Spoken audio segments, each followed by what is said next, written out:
Ionization enthalpy is the energy absorbed to remove one or more electron or electrons from isolated gaseous atoms or ions. तो पहले इसमें ये समझिए कि energy क्यों एब्जॉर्ब होगी और दूसरा ये समझिए कि आइसोलेटेड गैसियस एटम का क्या मतलब है। देखिए एनर्जी एब्जॉर्ब होगी क्योंकि न्यूक्लियस और इलेक्ट्रॉन्स के बीच में अट्रैक्शन रहता है, तो उस अट्रैक्शन को ओवरकम करने के लिए, उस अट्रैक्शन को तोड़ने के लिए आपको कुछ एनर्जी देनी पड़ेगी। इसीलिए आयनाइजेशन एंथैल्पी पॉजिटिव है। आयनाइजेशन एंथैल्पी एटम एब्जॉर्ब कर रहा है, वो आपको देनी पड़ती है, वो निकलती नहीं है बाहर। तो ये क्या हो गया, एंडोथर्मिक प्रोसेस हुआ। दूसरी बात है कि आइसोलेटेड गैसियस एटम का क्या मतलब है।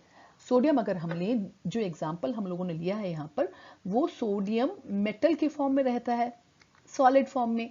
अगर आप उसको एनर्जी देंगे तो एनर्जी पहले किस काम में लगेगी, डायरेक्ट इलेक्ट्रॉन निकालने के काम में नहीं लगेगी, वो एनर्जी लगेगी इसको मेल्ट करने के काम में। और उसके बाद अगर आप और एनर्जी देंगे तो वो एनर्जी लगेगी किस काम में, उसको वेपराइज करने के काम में।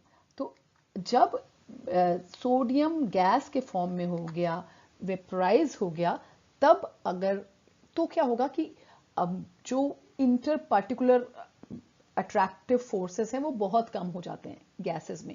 सॉलिड फॉर्म में सबसे ज्यादा रहते हैं, ये आप लोगों ने पढ़ा हुआ है मैटर में। सॉलिड फॉर्म में सबसे ज्यादा रहते हैं, लिक्विड में उससे कम, और गैस फेज में, गैसियस स्टेट में सबसे कम इंटर पार्टिकुलर अट्रैक्टिव फोर्सेस रहते हैं।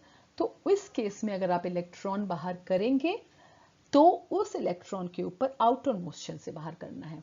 टू रिमूव वन और more electron from outermost shell of, outermost shell of,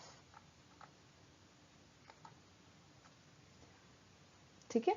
तो जब आप इलेक्ट्रॉन बाहर कर रहे हैं तो अब केवल इलेक्ट्रॉन जो है वो खुद के न्यूक्लियस की ही फोर्स फील कर रहा है, दूसरे जो पास में एटम्स थे सॉलिड फॉर्म में उनके न्यूक्लियाई का फोर्स फील नहीं कर रहा है। जो एनर्जी आप दे रहे हैं वो पूरा पूरी आपका आयनाइजेशन एंथैल्पी रहेगी या आयनाइजेशन एनर्जी रहेगी।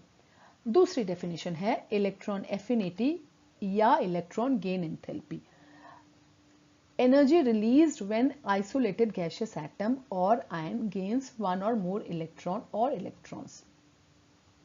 फिर से गैसियस, आइसोलेटेड, तो मतलब आपको जैसे क्लोरीन आप ले रहे हैं तो क्लोरीन शुरू से ही गैस फॉर्म में है तो कोई प्रॉब्लम नहीं है उसमें, लेकिन बॉन्डेड फॉर्म में है तो उसमें आप क्या करेंगे, इसलिए उसको जो पहले आप एनर्जी देंगे वो इस बॉन्ड को तोड़ने के काम में आएगी। तो आपको क्या मिलेगा, 2 क्लोरीन एटम्स मिल जाएंगे गैसियस फॉर्म में। अब इसमें आप इलेक्ट्रॉन इंट्रोड्यूस कराइए, तब जो एनर्जी रिलीज होगी ये एक्सोथर्मिक प्रोसेस है। Electron gain enthalpy exothermic process है, आयनाइजेशन एंथैल्पी एंडोथर्मिक प्रोसेस है। आयनाइजेशन एंथैल्पी से पॉजिटिव आयन बनता है, इलेक्ट्रॉन एफिनिटी और इलेक्ट्रॉन गेन एंथैल्पी से नेगेटिव आयन बनता है।